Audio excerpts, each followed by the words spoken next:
¿Cómo están? Muy buenas noches. Comenzamos Estadio Nacional Prime, por supuesto, como todos los jueves en Canal 24 Horas, revisando la actualidad política, los temas que se están tratando, lo que pasa en el Congreso, aportas también de las primarias oficialistas, debate en TVN, Canal 24 Horas, 24horas.cl y todas nuestras plataformas con las candidaturas del oficialismo que van a disputar el próximo domingo, lo que va a ser esta primera patita, esta primera etapa de las elecciones presidenciales, pero también tantas elecciones que tenemos este año. Han pasado varias cosas en el Congreso, las nuevas conversaciones y mensajes que se han conocido de la diputada Carol Cariola, por ejemplo, la situación compleja del gobernador de la región metropolitana, Claudio Orrego, anuncio también por parte del presidente Gabriel Boric en las últimas horas con respecto a una reforma constitucional para el reconocimiento de los pueblos originarios y a la espera de lo que va a ser la visita del mandatario a Brasil el 6 y 7 de julio en esta reunión de los BRICS que ha generado algo de tensión desde la oposición, principalmente por el escenario geopolítico.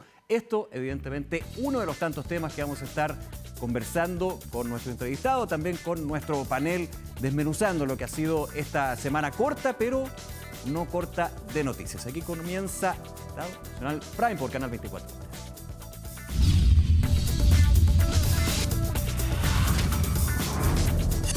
Estado Nacional. Vamos justamente a la conversación, ya estamos en contacto con el diputado de la UDI, Henry Leal. Diputado, gracias por acompañarnos aquí en el programa. ¿Cómo está? Muy bien, muchas gracias por la invitación.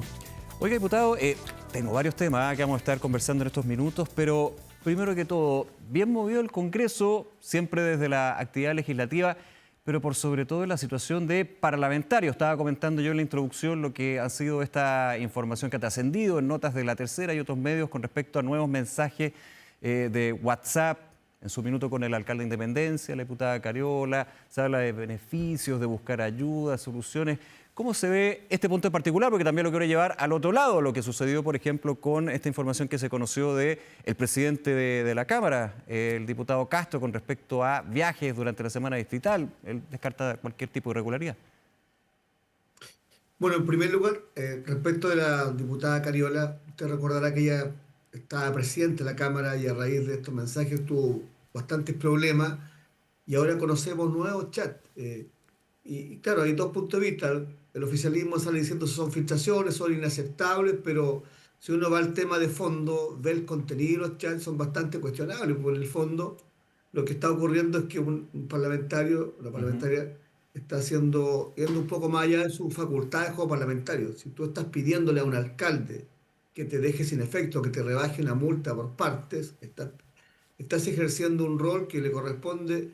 No le corresponde a un parlamentario. Ahora, ella no lo pide directamente, por lo menos lo que se conoció. Nos falta todavía lo que pueden ser otros mensajes, digamos, pero lo que pide es hablar con una persona del municipio más que el juzgado en el sector donde se tiene que ir a pagar la multa o negociar eventualmente una rebaja, digamos.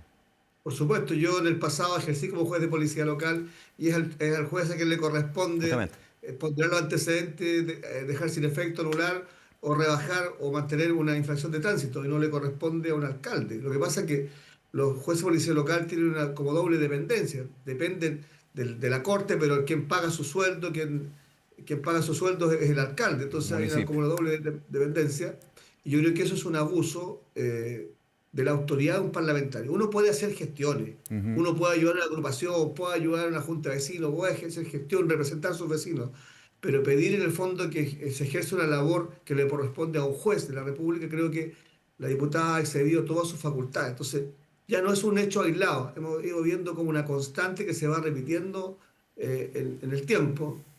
Por nuestra parte, nosotros vamos a pedir que estos antecedentes pasen a la Comisión de Ética, volviendo a la semana distrital, porque corresponde como mínimo que esa instancia se pronuncie. Comisión de Ética que nosotros hemos cuestionado mucho, porque tiene una composición política principalmente, donde... Pero recurrirían entonces a una comisión de ética que ustedes critican, pero porque es la vía que tienen desde una herramienta fiscalizadora de la corporación. Porque es lo que hay en el Congreso, en nuestra facultad. Nosotros esperamos que la comisión de ética ejerza su rol, que no mire para el techo y que actúe con la misma seriedad que a veces actúa para sancionar a algunos parlamentarios cuando son de oposición, pero cuando son especialistas terminan en recomendaciones o en sanciones menores. Nosotros esperamos que ejerza su rol. que fiscalice, que sancione. Cuando un parlamentario incurre en conductas indebidas, impropias, que excediendo sus facultades, corresponde que esta instancia que tenemos interna emita un pronunciamiento y un juicio crítico y un reproche. Y eso es lo que nosotros esperamos hacer, vamos a remitir los antecedentes. Más allá de lo que está en la sede penal, que obviamente le corresponderá a los tribunales de justicia, al Ministerio Público, determinar si hay o no tráfico de influencia. Nosotros somos respetuosos del funcionamiento de los tribunales, pero éticamente, políticamente sí podemos hacer un juicio. Y yo creo que la diputada Grace se ha equivocado ya de manera bastante sistemática, no es un hecho aislado, y por eso creemos que la Comisión de Ética tiene que emitir un procedimiento al respecto. Ya.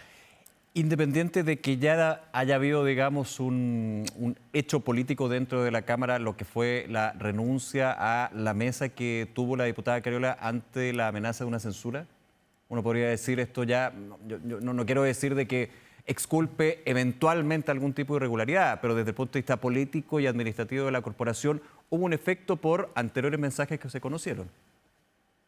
Absolutamente, eso es efectivo, se hizo efectiva su salida del cargo, pero cuando conocimos nuevos antecedentes, que hasta entonces no los conocíamos, el deber que tenemos los parlamentarios es cumplir nuestro reglamento, y el reglamento nuestro establece que cuando un diputado excede sus facultades, tiene un comportamiento que va más allá de sus derechos, corresponde que esta instancia administrativa sí funcione y haya un juicio de reproche ético dentro de la Cámara. Yeah. Porque tú no puedes estar llamando a que te saquen un parte, a ti o un amigo tuyo, un pariente, eso no corresponde. Tal vez 30 años atrás, en el pasado, eso se hacía y era como, yo entiendo que se recurría a la autoridad, era bastante habitual, pero en estos tiempos, perdón, no se puede, simplemente hay cosas que no puedes hacer. Y una de esas es estar pidiendo que te saquen un parte a un amigo tuyo o si tú directamente, porque eran infracciones a ella directamente. Eso no corresponde, eso le corresponde solo a un juez de la República. O sea, nunca ha correspondido, pero entiendo lo que va, es una práctica que existe, digamos, para que nos vamos a hacer los tontos, pero nunca se debería haber hecho, nunca se debe hacer, digamos, ¿no? Está fuera de la norma. Absolutamente, una práctica del pasado que no puede continuar. Y qué bueno que no siga así. Diputado, usted habla de reproche ético, déjeme llevarlo a otro caso, lo mencionaba también. Debe haber un reproche ético con respecto a el presidente de la Cámara de Diputadas y Diputados, el diputado Castro, estos viajes al extranjero durante semana distrital. Él dice que está dentro del reglamento porque lo permite, pero queda la duda también si efectivamente es algo que desde lo ético no debe ser reprochable. Yo diría dos cosas. Ya. Habría que distinguir, primero, aquellos parlamentarios que salieron haciendo uso de una licencia médica y que fue lo que los comités parlamentarios acordamos que se tenía que investigar, transparentar y hacer público. Que voy a ir a eso, pero aquí es distinto porque esto es durante la semana distrital, una semana al mes. Por eso digo que distinguir. Ya. Yo distinguiría porque si un diputado hizo uso de una licencia médica, un instrumento, sabiendo que no puede salir del país y salió del país, nosotros esperamos que esto tenga una sanción y que se haga público lo antes posible, y es lo que hemos mandatado al secretario de la corporación para que esa investigación se haga prontamente al respecto de los diputados y también de los funcionarios y asesores de los parlamentarios.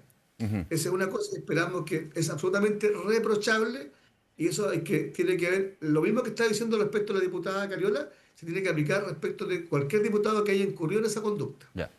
Respecto al segundo caso, que es cuando un diputado sale en la semana de distrito fuera del país. Si bien eso no está prohibido, porque no lo está en nuestro reglamento, no es una falta al reglamento de los parlamentarios. ¿Sí?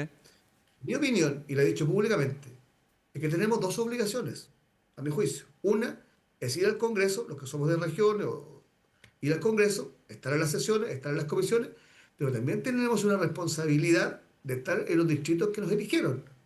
La semana distrital no es para irse de vacaciones, la semana de distrito es para ir a estar. Ya, pero hay un reproche ético al presidente de la Cámara que reconoce que efectivamente viajó durante esa semana distrital, que está dentro del reglamento.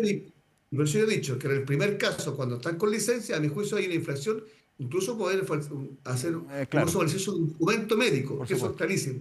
En el segundo caso, si bien no hay una infracción legal o reglamentaria, sí yo creo que hay un reproche ético, porque tú tienes una responsabilidad que cumplir como parlamentario. ¿Ya? Y es una opción personal de cada uno. Yo lo he dicho, cada diputado tendrá que responder.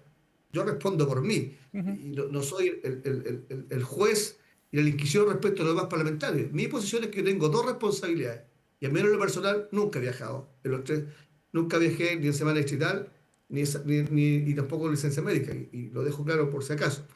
Yo Sí, creo que la labor más importante de un parlamentario es legislar, fiscalizar, pero está en el territorio. sí. Y por lo Diputado, tanto, respecto de quienes salieron en Cementos y tal, yo creo que eso, si bien no es ilegal, no hay una vulneración del reglamento, sí puede haber un reproche ético. hay que ir más allá del reglamento, diría uno.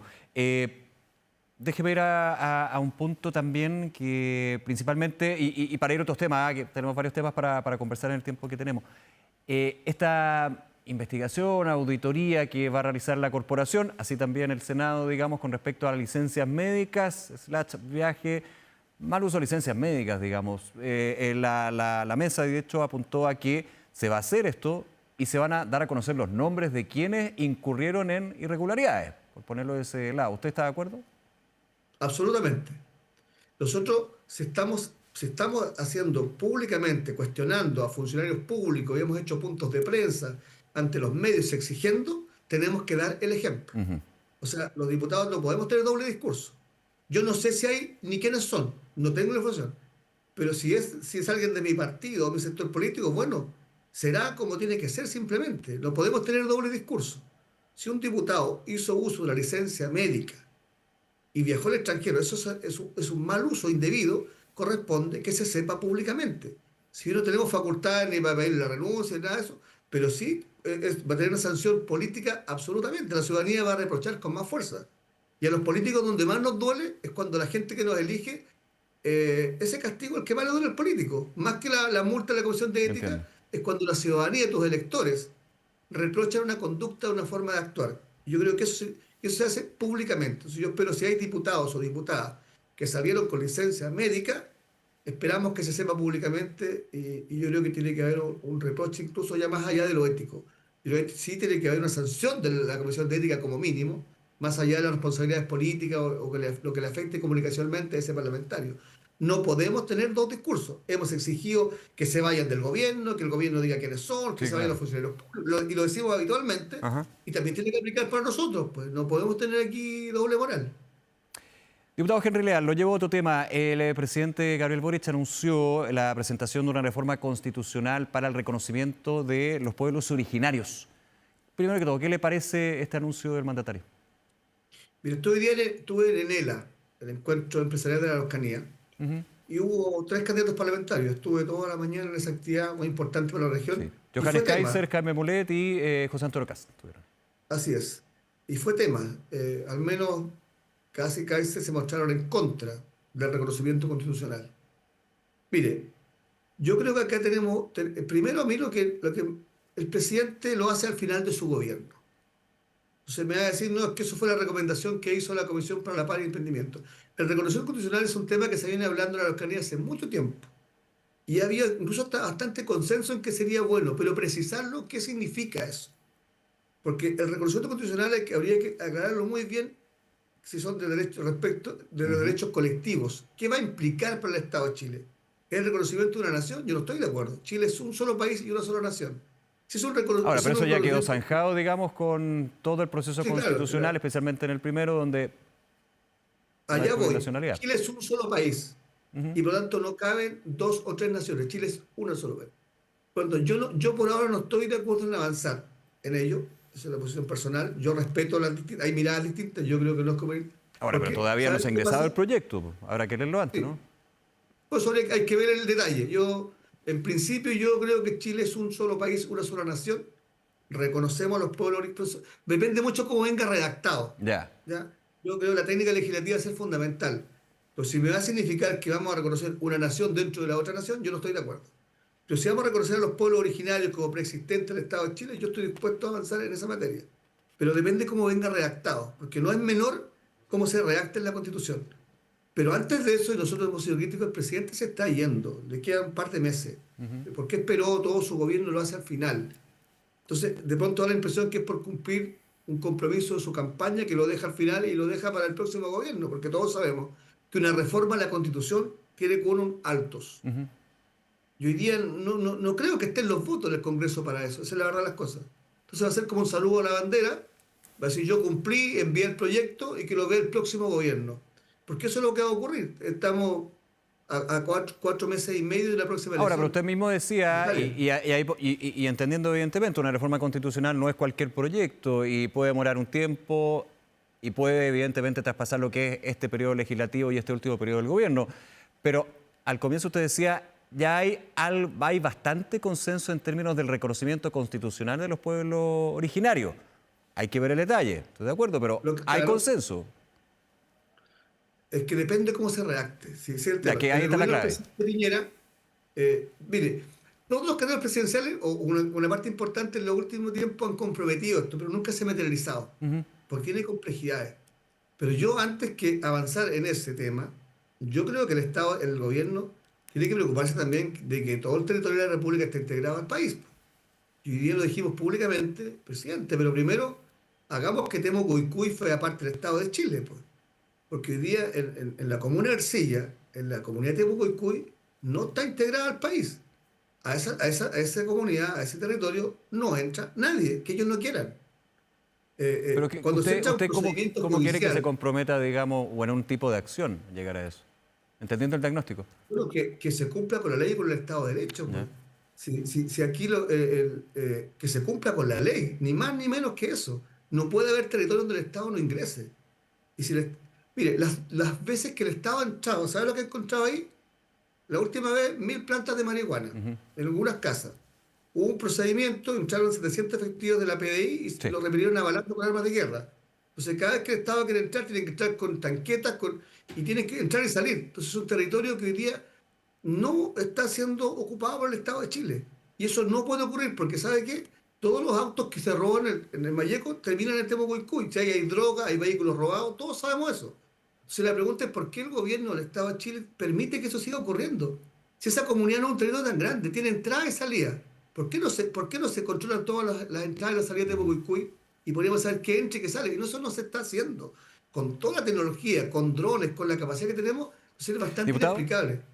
Antes de avanzar a reformas constitucionales, controlemos el Estado de Chile, controlemos Temuco-Icui para Chile.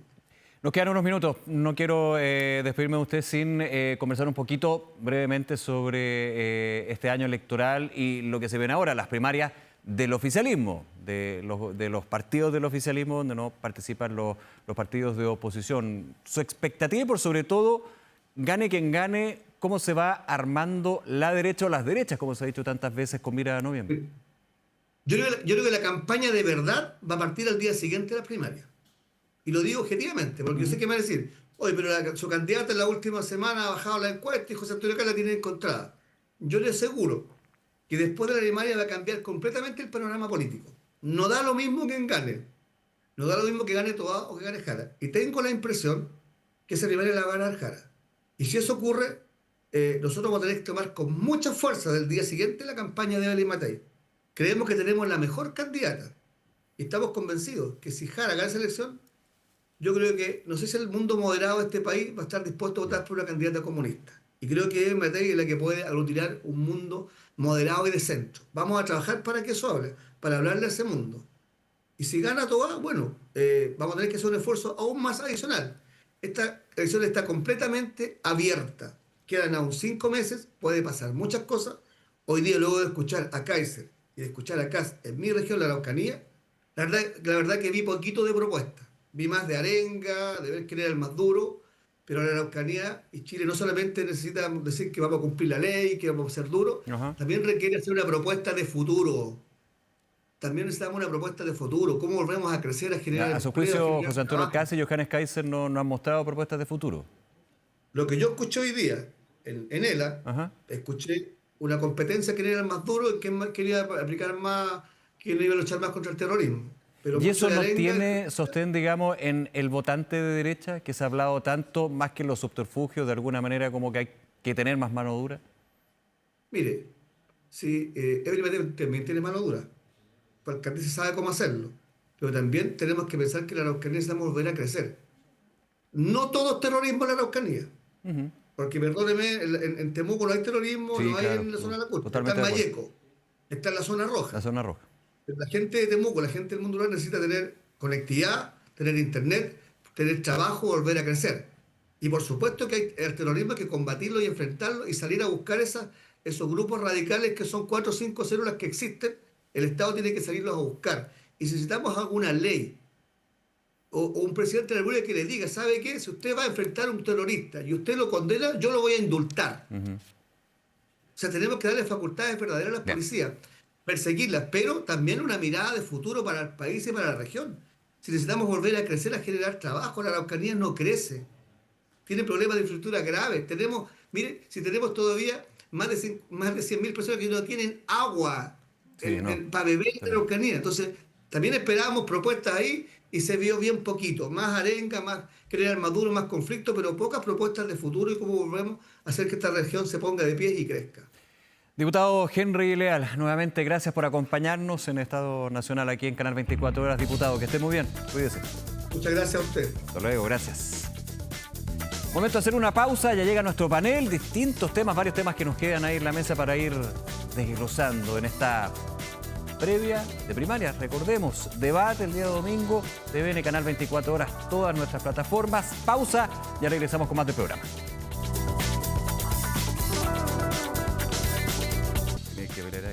Bien, seguimos con Estado Nacional, ya estamos con nuestro panel para hablar de distintos temas. Insisto, una semana corta, viernes feriado, pero no alcanza para todo. Estamos aquí ya con la consultora de comunicaciones estratégicas, Tatiana Clima. Tati, siempre un placer y gracias por acompañarnos. Muchas gracias por la invitación. Y el vicepresidente del Partido Republicano, Luis Silva. Profe, muchas gracias por acompañarnos. Gracias a ti por la invitación. Tati, muy buenas Todavía noches. le dicen profe, ¿no? O sea, yo creo que mucha gente no sabe mi nombre. No saben mi nombre. El profe. El profe, sí. Oye, tengo tantos temas, me voy a ordenar, ¿ah? Sí, como que hay demasiadas cosas. Nosotros también. No, está tan... Hicimos la tarea, yo hice la tarea. Es que nos mandaron un listado de temas como infinito. Sí, pero yo quiero comenzar con uno que ha sido tema, la situación del gobernador regional metropolitano, Claudio Rego. Recordemos que, y ahí vamos a conversar un poquito también la mirada de republicanos, que impulsa lo que es esta solicitud de destitución al TRICE, el Tribunal Calificador de Elecciones, la información que se ha conocido, Contraloría. Tatiana Clima, ¿cómo ves tú la situación del gobernador? Porque me tocó hablar con un par de consejeros regionales durante la semana. Ya, el TRICE tendrá que ver con sus tiempos, pero se pone en duda a un gobernador que tiene que salir a explicar constantemente lo que hizo, que lo hizo bien y qué pasó. Bueno, lamentablemente en este tipo de casos pasa eso. Entonces uno de pronto debiera evaluar si no es mejor en este tipo de casos hacer una suspensión en el cargo para encargarse de llevar a cabo la estrategia de defensa o lo que sea que el gobernador decida hacer, porque efectivamente se te mezcla el trabajo de gobernador con esto. Ahora, yo quiero recordar que este es un informe de Contraloría que no solo investiga platas de este gobernador. Sí, ¿ya? Son 6 o 7 gobernaciones. Obviamente el gobernador Orrego es la persona más conocida y yo entiendo que mediáticamente es la que mayor interés causa, pero a mí yo creo que es bueno no condenar, no precondenarlo, pero tampoco exculpar por trayectoria. Creo que lo importante es que cuando hay recursos públicos y la Contraloría lo que ha hecho es establecer un caso, se ha enviado a Fiscalía, el gobernador él ha dicho que tiene todos los recursos para comprobar que no hay ningún recurso público usado en su campaña y en ese sentido yo creo que hay que ser responsable y esperar que eso suceda. Efectivamente, comunicacionalmente es un momento complejo para él.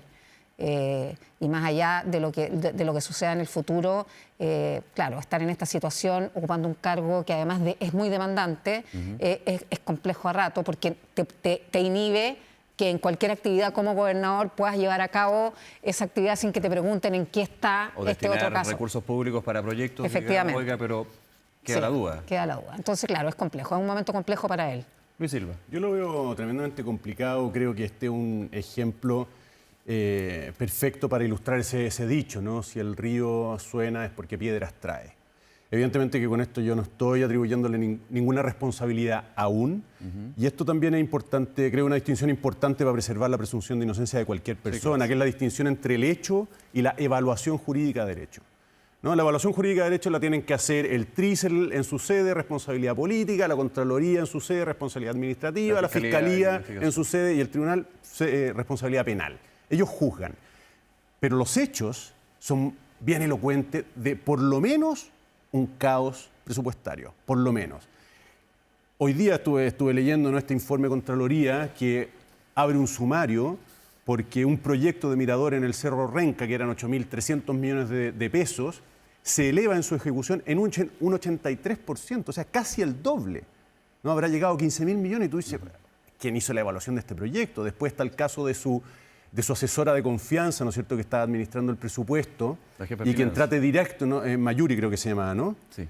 Que por trato directo le asigna un contrato millonario a una persona con una consultora que era de serpientes y cueros, creo que se llamaba, ¿no? Para análisis de gestión y planificación. Que resulta. Agem, ¿no? No, esa es otra. Perdón. Es la de esta persona que tenía el domicilio de la empresa en la misma dirección en donde ella vivía. Y le asigna por trato directo un contrato millonario para una tarea de la que no tiene ninguna capacitación.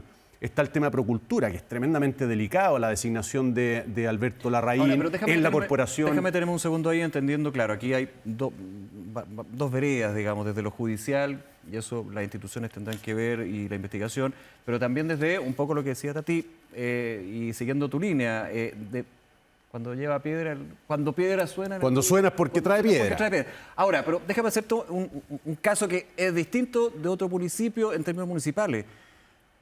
Pero esta semana o hace 2 semanas nos enteramos que la Fiscalía no va a perseverar en el tema Sierra Bella. O sea, todo el ruido y todas las piedras de ese río, del caso Sierra Bella con Iracy Hasler, quedaron en nada. Y el daño comunicacional y reputacional quedó hecho. Es que ese es el punto. Entonces, claro, por eso yo creo que es muy importante... Yo sé que casos distintos, son casos ya hay un informe distintos. contrario, pero también hubo un informe contrario. Por supuesto, pero no sé qué prueba tu punto, porque en el fondo es inevitable. Inevitable en el minuto presente. Por supuesto, y era inevitable en el momento de Sierra Bella. Es decir, cuando tú tienes un caso cuyos hechos son que una propiedad que se compró por 600 millones, 6 meses después vale 8.000, o el municipio está dispuesto a pagar 8.000, o sea, evidentemente que se encienden las alarmas, que no haya pasado nada al final, bien por los presuntos responsables, pero no puedes pedirle al público que se abstenga de un escándalo que evidentemente se provoca con la diferencia de precio en tan poco tiempo.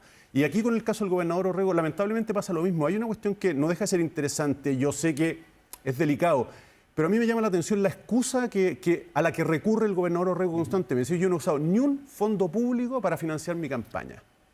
Punto. Y uno dice, oye, las platas públicas se pueden usar para un montón de otras cuestiones que no está bien. Yo no me enriquecí personalmente. Exactamente, bueno, pero quizá, o sea, quedan muchas posibilidades abiertas, ¿no? Y a mí no deja de llamarme la insistencia, porque su defensa no es la de, oye, mira, la administración ha sido perfecta, aquí no se ha gastado ni un peso mal, no, ha sido muy puntual. ¿No? Me recuerda un poco la defensa que hizo Alberto Larraín, por escrito, ¿se acuerdan? Él también señaló una sola hipótesis con la que pretendió descargarse de todas las responsabilidades. No, era una sola hipótesis entre muchas abiertas.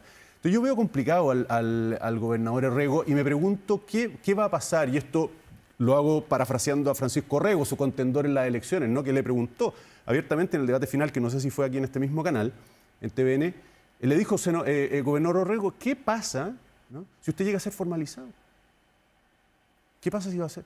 Y es una pregunta que hoy día, independiente de lo que pueda decir el Trícel puede decidir destituirlo, pero está la causa penal corriendo y uno se pregunta, oye, ¿qué va a pasar? Un cargo de elección popular tremendamente popular, porque la gobernación regional es la que más votos, claro, ¿no es cierto? Pero mira, yo creo que... Para cerrar yo solamente quiero hacer un punto más allá sí, claro, de lo que pase con el gobernador Orrego. A mí me parece que tiene razón Luis en el sentido que esto hay que investigarlo, pero claramente lo que hemos estado viendo en los últimos meses da cuenta de un estado del gobierno del Estado, de desorden, de cómo se adjudican las cosas, de cómo se gastan los recursos, los límites no están claros. Convenios, entonces casos, yo creo que ahí, fundaciones. yo creo que mirando para el futuro, ese es un trabajo importante que tendrá que hacer la futura administración, pero aquí claramente, y no siempre se actúa con dolo, sí, pero creo que está todo tan mal definido, sí, y delimitado que, un buen punto. Que hay que ordenar. Permíteme que ahí también, ahondando tu observación, el rol de Contraloría. ¿Dónde estuvo Bermúdez en los años en que fue Contralor? ¿Dónde estuvo?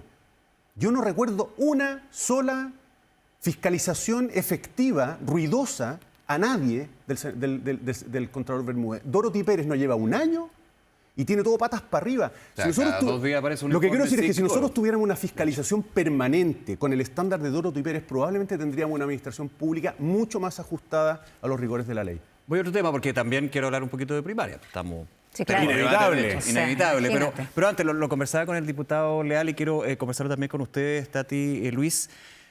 El anuncio del presidente Boric del reconocimiento, un proyecto de reforma constitucional para reconocer constitucionalmente a los pueblos originarios. Brevemente, Luis, en el proceso, la convención constitucional, de todos los temas que habían disensos, miradas contrarias, uno de los que de hecho llegó a un consenso era esto. Sí. No plurinacionalidad, No. que no fue así, pero sí el reconocimiento constitucional.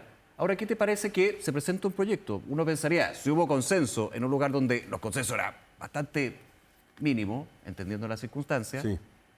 aquí no debería haber tantos problemas. Sí, el consenso hay que decirlo, y especialmente para mí que soy un republicano del Partido Republicano, el consenso venía dado por una de las bases, ¿no? ¿Te acuerdas que este proceso, el segundo, tenía una serie de bases que eran rayados de la cancha? Los Que márgenes. que exactamente, que los consejeros no podíamos ignorar, y entre ellos estaba el reconocimiento de los pueblos originarios, así que era una cuestión, y efectivamente en el contexto, ¿no?, de la discusión de una constitución, dado la cantidad de variables de ajuste, esa era una que no ocupaba un lugar demasiado urgente. Hoy, a mí me parece completamente fuera de lugar, ¿no? Me parece ¿Por qué hoy fuera de lugar? Me parece fuera de lugar porque este es un gobierno que evidentemente no va a poder llevar a cabo la reforma que se está proponiendo. Es decir, es inoportuna en el sentido de que llegó tarde.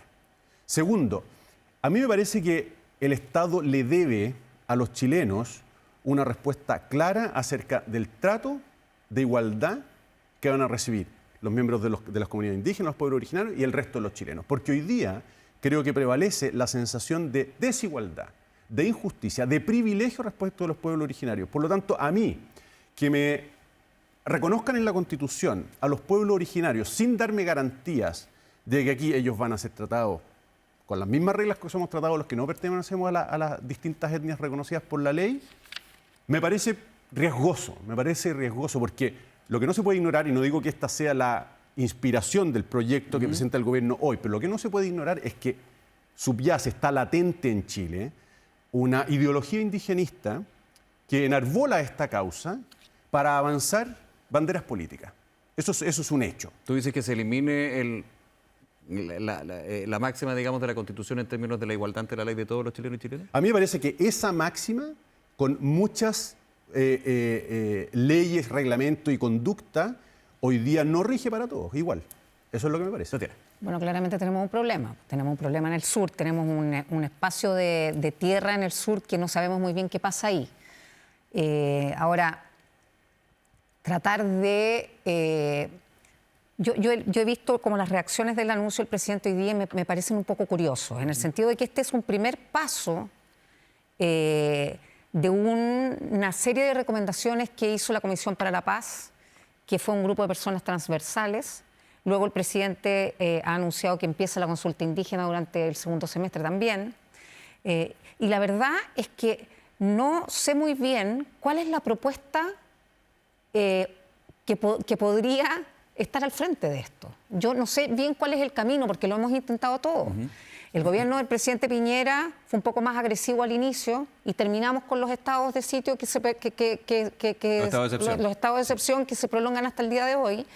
Y la verdad es que ir a pelear con los pueblos indígenas básicamente genera más violencia y ha sido así en la práctica. Entonces, yo creo que este es un tema complejo. Creo que el presidente hace lo que la comisión le recomienda. Coincido con Luis que es seguramente una reforma que no va a llevar a cabo este gobierno, pero vaya que necesitamos que esto se transforme en una política de Estado.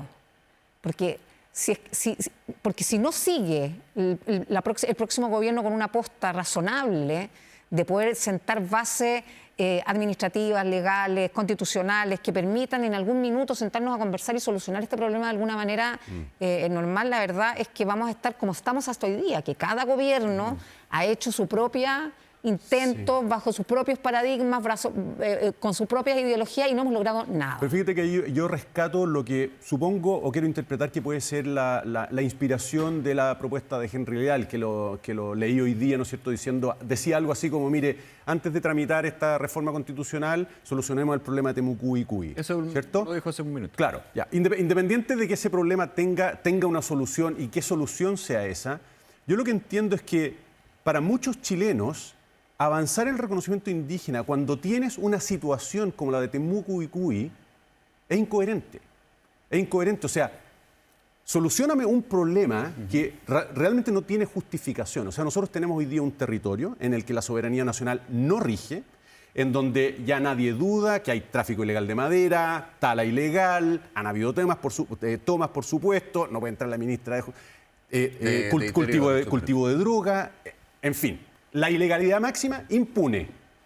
Y me están hablando de reconocerlo en la Constitución. Puede que no sean indígenas quienes están haciendo esto, puede que no representen a nadie del mundo indígena, pero frente a la comunidad nacional, a mí me parece que tú no puedes promover una reforma constitucional que reconozca a los pueblos indígenas cuando tienes un lunar de este volado en Temuco. Yo quiero solamente hacerte yo creo que no podemos reducir el tema de la problemática indígena a lo que suceda en Estamos de acuerdo, estamos de acuerdo. O a seguridad, y a seguridad y a violencia. O sea, yo creo que este es un problema que es bastante más amplio complejo, que eso. sí, ¿ya? estamos de acuerdo. Ahora, estoy totalmente de acuerdo que es un problema que hay que solucionar. Pero el Estado de Chile tiene que hacerse cargo de toda la población indígena. Y eso es mucho más que población indígena que no es solamente la población mapuche. No, si yo lo digo desde el punto de vista de la justificación del proyecto. Me parece que esa inoportunidad, que no tiene que ver solo con que no lo va a sacar... Pregunta. Pero Luis, ¿cuál era la otra opción? La otra opción era que el presidente recogiera las recomendaciones de esta comisión y no hiciera nada. Y quedara nuevamente un trabajo de 16 o 17 personas de distintos partidos políticos, de distintas sensibilidades guardadas en un cajón sin que nadie hiciera nada. Honestamente, de todas las recomendaciones de la propuesta de la comisión, de todas las recomendaciones, la más inútil es esta, la del reconocimiento constitucional. Te lo digo en serio, no va a cambiar nada. Pero es inútil. Es simbólico. Perdona, pero es inútil también cuando ya se ha conversado durante tanto tiempo y de hecho se llega a un consenso. De hecho, en todas las recomendaciones es lo que, por lo menos yo veo ahí, más consenso. Y hago la pregunta, perdón. Y lo mencionaste en algún minuto, diputado Leal también.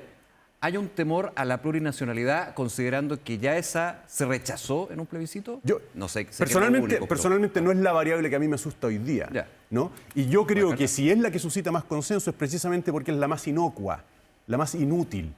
No nos importa. ¿no? A nosotros, pero yo creo que de repente lo simbólico sí importa. Mira, si es que el problema, yo tengo problemas de base, diferencias de base con la propuesta. Yo no comparto las premisas. ¿no? Yo no comparto las premisas. Y la primera creo que la comentamos aquí mismo, no sé si fue contigo, no sé si estabas tú, Tati. Pero no hay representantes de los pueblos indígenas, no hay representantes del pueblo mapuche, el más numeroso. No hay representantes, no hay con quién dialogar que represente a toda la etnia. No existe. Por lo tanto, ¿cómo me pueden a mí tratar de vender una propuesta que se estructura sobre la base de un diálogo entre el Estado de Chile y el pueblo mapuche? No existe. Es falso. Pero es que en este caso no es solo con el pueblo mapuche. Bueno, peor todavía, es decir, tenemos más pueblos involucrados donde nadie los representa, entonces no es real. Es decir, ¿qué es lo que nos va a permitir a nosotros decirle a un indígena cuando diga, esa propuesta a mí no me representa? ¿Qué es lo que nos va a permitir decirle, no, usted se obliga, porque aquí hay un trato? No, si a mí no me representa este señor. A mí nadie me representa allí. No hay un representante, no hay un diálogo de verdad con ese otro interlocutor que es un fantasma. ¿Y no será porque no están representados concretamente en la Constitución? Yo creo que no. O sea, se trató en su momento, acuérdate que precisamente, o sea, en reconocidos cosas, en la Constitución. Darle escaños reservados. Pero de nuevo, ¿a quiénes representan los escaños reservados? Acuérdate del lío que fue en la primera convención y la corrección a la segunda que llevó a un solo indígena, a un solo representante de los pueblos, uno, porque votaron súper pocas personas. Entonces, yo creo realmente que hay un enredo en esto, ¿no? Pero hay maneras de plantearlo que yo creo que honestamente no reflejan la realidad compleja de esta... Hay que conocer el proyecto, obviamente, pero... ¿El proyecto de reforma? Sí, el proyecto de reforma. Sí, por supuesto, yo no conozco el texto, entiendo que es reconocimiento constitucional de los pueblos indígenas, no sé si le trae algo más. No ha ingresado, entiendo que no ha ingresado, así que no tenemos acceso al texto todavía. A ver, lo volveremos a discutir. Sí, no, seguimos conversando. Primaria. Ya, primaria. quiero dedicar los minutos que nos quedan a primaria porque tendríamos que estar con veda, lo que quieran, encuestas así, no, da lo mismo. Tatiana Clima, Dígame. ¿qué se juega en las primarias? Tenemos debate aquí en TV, recuerden, el domingo, 21 horas. Paso el dato. ¿Qué se juega? Yo creo que se juega la capacidad de continuar con un gobierno progresista. Pero continuar con un gobierno cuando ninguno se considera de las candidaturas como un continuador. Es que yo creo que, es que ahí te tengo que hablar como periodista. Sí. Pues yo creo que de pronto en los temas que se ha situado esta campaña precisamente han sido errados. Básicamente el haber agarrado las peleas que se han dado han sido todas derivadas de la derecha. La derecha empezó el año diciendo que cuál de los candidatos iba a ser el continuador de este gobierno. Demonizaron eso y erradamente para mi gusto la campaña ¿Pisó el palito? pisó el palito y se hizo cargo de eso. Luego de eso, ahora estamos en una discusión del tema de si eres comunista o no eres comunista, si puedes o no puedes, que ese es un tema que ha tenido siempre la derecha. Carolina Toá dijo, no hay ningún país donde el comunismo ha gobernado y no se ha empobrecido o no se ha estancado. Ahora, ¿qué es lo que yo creo? Creo que básicamente lo que pasa aquí es que nadie sabe lo que va a pasar el 29 de junio.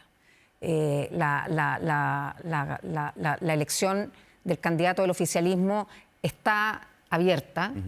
Yo sinceramente creo que va a ganar Carolina Toá o Janet Jara. Creo que por ahí va a estar. Las dos buenas candidatas, cada una con diferentes perfiles. Pero se juega mucho, se juega porque yo creo que ahí escuché al diputado Leal que yo efectivamente creo que la campaña presidencial que la campaña comienza el lunes después de la primaria. Digamos, después de la primaria, y el tono que va a tener republicano y el tono que va a tener la derecha y lo que haga Evelyn Matei va a depender mucho de quién sea la persona que se elija el 29 de junio. Es muy probable que la aproximación que haga Evelyn Matei y José Antonio Kast ante Carolina Toá sea muy diferente. Así es Janet Jara, ¿no? Y seguramente ahí va a ser mucho más agresivo y va a ser mucho más ideologizado. Entonces, bueno, hay que esperar. Yo estoy confiada, creo que tenemos buenas candidatas. Y los perdedores en el buen sentido de la palabra, porque hay ganadores y perdedores, ¿se van a plegar? ¿Va a ser fácil plegarse a la candidata? La verdad es que no siempre es fácil. Con el tono, digamos, que no ha sido un tono violento, pero ha sido un tono duro. Ha sido un tono duro. O sea, salieron hasta los 30 años entre medio. Sí, mira, yo lo he dicho en otras partes. Yo estuve, siendo muy joven en la campaña, llegué casi al final de la primaria entre Ricardo Lagos y Saldívar, que tuvo un tono bastante beligerante. Sí. Y la unión de esos dos equipos fue muy complejo. Pero finalmente se plegan. Ahora cuesta. Mira la diversidad de lo que hay acá, ¿no? Totalmente. Los tenemos atrás, o sea, es una diversidad generacional y en ese minuto no existía eso. Todo lo que había eran personas que habían peleado para salir de la dictadura. Hoy día tienes gente que realmente el abanico de sus opciones y de sus propuestas son muy grandes. Y se ha visto en la franja, ¿no? Sí. Entonces, yo creo que se juega bastante. Se juega más bien el tono. Ahora lo hablábamos con Luis antes de entrar. No tenemos idea qué va a pasar después. Porque esto no se cierra. O sea, no es que el domingo va a ganar una y queda con Evelyn Matei y Kast. Van a entrar otros. Marco Enrique está juntando firmas, Harold May Nichols está juntando firmas. Mundaca se está afilando los dientes. Claro, bien me decía Luis, la DC no está aquí, podría en algún minuto levantar a alguien. Tapado o tapada. Entonces, básicamente, yo creo que se cumple un momento que tiene un hito. Okay. Luego se va a marcar el tono, pero puede pasar un montón de cosas de aquí a agosto. Luis, ¿qué se juega? Mira, lo Está primero... muy líquido, como... Sí, como diría Bauman. Mira, ¿qué se juega? En primer lugar, creo que el poder de convocatoria. O sea, una primera variable. Sí. Es decir, a cuánta gente va a llegar a votar, lo cual puede ser... Porque las primarias son un arma de doble filo, ¿cierto? Sí, sí. Porque si tú convocas, te muestras robusto. Si no convocas... Ahora, con voto voluntario. El voto es voluntario. Entonces, está lo primero. ¿Y eso es Segundo, complejo para más que los candidatos, los partidos? bueno, yo creo que en el fondo esta es una votación que apela mucho más a la identidad, ¿no?, de nicho Y lo hemos visto de alguna manera, en algunas franjas me parece bastante evidente, ¿no? Y la omisión de los partidos en la franja, o sea, los partidos no han aparecido en absoluto. Pero hace rato que los partidos no aparecían en las palomas, hace varias elecciones, en la derecha y en la izquierda. Eso, salvo republicanos. No, te la dejo. Oye, otra cosa que se juega, el perfilamiento del socialismo democrático. Yo creo que eso es una variable bien interesante, ¿no? Lo hemos visto en los últimos días, ¿no? Yo diría que desde la salida del Anderreche, ¿no? Esta discusión que me parece que ha tenido ecos en Carolina Toá bastante claros, ¿no? La decisión de perfilarse como algo a distancia del comunismo, ¿no? A distancia de Janet Jara, sacándola al pizarrón de alguna manera a ella y su comunismo, ¿no? ¿Ha sido anticomunista, crees tú, Carolina Toá? No, yo no la tildaría de anticomunista de ninguna manera, pero sí, obviamente, poner sobre la mesa un hecho que muchos tienden a olvidar porque la candidata es simpática y porque el Partido Comunista no aparece en ninguna parte, ¿no? Le cerraron la puerta a Jadwe por de pronto, pero es comunista, yo no creo que vaya a renunciar. Jadwe es de la línea de sus celadores en la campaña, ¿no es cierto? Lautaro Carmona, Bárbara Figueroa, es decir, Jadwe está ahí y Carolina se encarga de recordárselo a la audiencia. Tercero, el futuro del Frente Amplio. Pero también eso es importante, ¿no? Gonzalo Winter no se ve bien en las encuestas, yo no sé cómo va a quedar esto perfilado después. Tomás Bodanovich, que es la gran carta del Frente Amplio, para mí es la gran carta porque es el menos frente amplista de los rostros del Frente Amplio que yo puedo imaginar. ¿Por qué el menos frente amplista? Porque es un tipo que no se ha involucrado en la lucha ideológica. O sea, Tomás Bodanovich jamás habría hecho una franja como la que ha hecho Gonzalo Winter, que a mí me parece vergonzosa. O sea, me parece, si hay marxismo cultural en esta campaña, es en la franja de Gonzalo Winter. O sea, la campaña de Janet Jara, ¿sí?, ha sido nice al lado de Gonzalo Winter. Que, dicho sea de paso, porque no me aguanto, yo después de ver el sketch de la Mesa del Poder, ¿sí?, ¿no?, la primera persona que se me vino a la memoria fue el frente amplista Javier Velasco, embajador de Chile en España, con sus langostas en la mesa. Es decir, es de un descaro la campaña de Gonzalo Winter, la franja de Gonzalo Winter, que no admite réplica. Tercero, ¿quién va a aparecer después? Lo que decía la Tati, a mí me parece muy interesante, porque si gana Janet Jara, queda un espacio muy amplio entre Janet Jara y el centro de la izquierda. Muy amplio. Y eso se va a aprovechar. Van a aparecer personas que van a decir, aquí hay una oportunidad. Al contrario, si pierde Janet Jara y gana Carolina Toá, va a quedar un espacio muy amplio a la izquierda que alguien va a aprovechar. Mundaca sería ese candidato hoy día. Entonces es muy interesante ver quién va a aparecer. Y lo último, las listas parlamentarias, que tiene que ver con el alineamiento de los partidos. Oye, espérate a esa negociación. Porque yo veo muy difícil que eso ocurra. Pero podría ser, como dice Tati, que se alineen. Yo creo que no va a pasar, pero podría ser que se alineen. Pero se van a alinear las cúpulas, se van a alinear los representantes de los partidos. Para abajo no va a producirse esa alineación. Hay gente de la izquierda que nunca va a votar por Janet Jara. Y hay gente de la izquierda que nunca va a votar por Carolina Toá. Van a reclamar. La demanda va a exigir la oferta de candidatos distintos. Tati. Sí, o sea, hay un punto que es claro, que es que básicamente la política hoy día en las elecciones y la dinámica de las elecciones está un poquitito desfasada en el tiempo, ¿no? Es como, efectivamente, lo que vemos en la franja está como calibrado como se hacía antiguamente en la política. Porque en la franja se ha hablado de seguridad, ¿piensas tú? Que es el gran tema y nadie pone en discusión. Yo no sé si Casi no. pero espera, yo ahí sí tengo un tema. Yo creo que comunicacionalmente este tipo de campañas no necesariamente tienen que ahondar en la profundidad de los temas, básicamente tienen que tener una cosa más emocional e identitaria. La épica. La épica. Porque aquí, y tiene razón Luis, los que van a ir a votar son personas que simpatizan, que militan con cada uno de los 4 candidatos. No creo que vaya a votar un UDI por Janet o por la Carolina. Ahí tengo una pregunta Sí, para se ha escuchado. Voy a aprovecharlo. Aunque lo hicieron en alguna oportunidad. Pero yo quiero hacer un punto con lo que dijo Luis. Yo creo, primero, yo creo que Carolina Toá es una tremenda candidata. Es una persona que tiene una comprobada trayectoria y nadie podría poner en duda que es una persona que podría llevar la primera magistratura del país de manera eficiente y tiene carácter. Janet Jara a mí me ha sorprendido. Para bien. Para bien. Ya. Creo que lo que pasó ayer fue un tema no menor. Tengo una diferencia contigo, Luis. Yo creo que Janet, si sale presidenta, no tendría problema al menos en suspender su militancia. Creo que lo hizo el presidente Piñera. y creo que es bueno. Lo hizo y creo que es cuando... sano.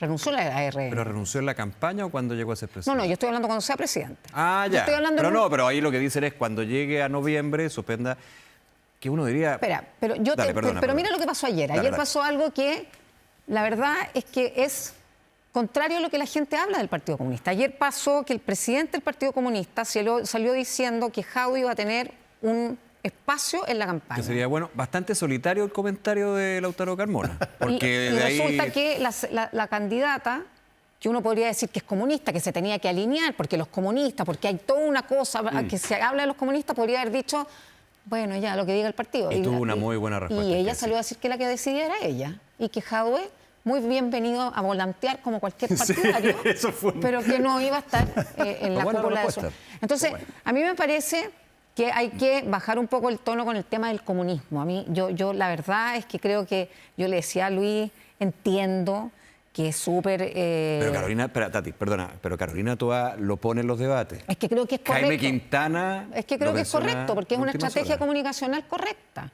Vista como tú estás viendo hoy día, tienes una candidata que es comunista. En este país se ha hecho una caricatura del Partido Comunista. No nos ha gobernado nunca un comunista. Lo que pasa es que mucha gente cree que Salvador Allende era comunista. Tampoco se trata de que si nos llegara a gobernar un comunista, entonces se va a transformar en Venezuela o en China, porque no se puede, porque Chile es un país que funciona de una manera diferente. Tienes una candidata comunista que además negoció con la derecha una reforma que ni siquiera era la reforma que ella quería, pero que tuvo la altura de entender de que no podía llegar hasta a los límites que... ¿ya? Entonces... Pero me parece que lo que hace Carolina Toá es lo que haría cualquier candidato. Llega un minuto en el que tú ves que tienes que separar agua y tienes que buscar de qué manera te diferencias.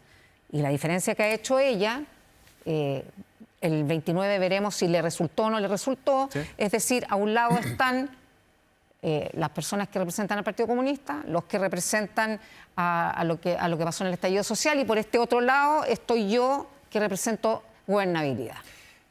Nos quedan unos minutos. Voto estratégico. Ustedes como Partido Republicano han llamado a no hacer ese voto estratégico. Efectivamente. No, yo aquí, mi consejo voto es... estratégico que se entienda. No, mi consejo es... mejor para José Antonio Kast. No se meta en ese matrimonio. Ese sería mi consejo. O sea, porque es un negocio... legítimo, digamos, pero... Es un negocio de la izquierda, ¿no?